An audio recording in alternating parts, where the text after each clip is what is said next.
हर हर महादेव सांग मैंने आपण मानक मोर नमस्कार। मोर ये छोटिया ब्लॉग को आपण मानक स्वागत जनाऊे।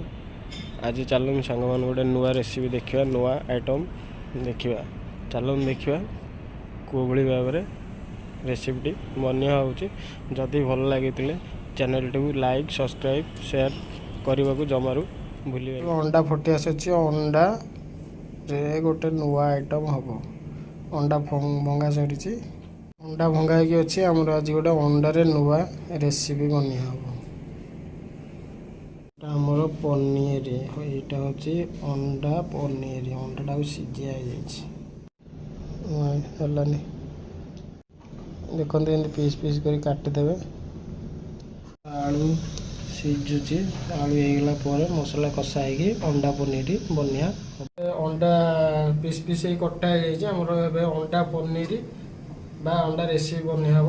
चलते आम देखा आमर ए तेल गरम होगला अंडा भजा स्टार्ट है भल से अंडा टे भाजीगला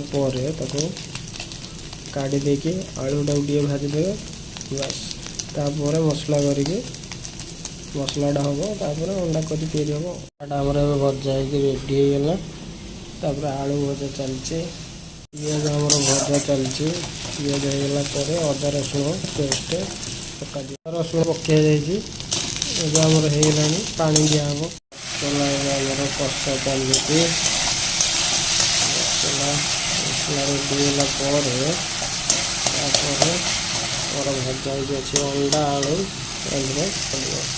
मसला रेडी होगला पका मसला रेडी जो रखाई अंडा भजा है आलू भजा है अंडा आलू भजा पकड़ा पकई 5 मिनट भल भाव लो गैस कषिद कषा पानी दिखाई पानी दिखाई फुटिया छाड़ीदे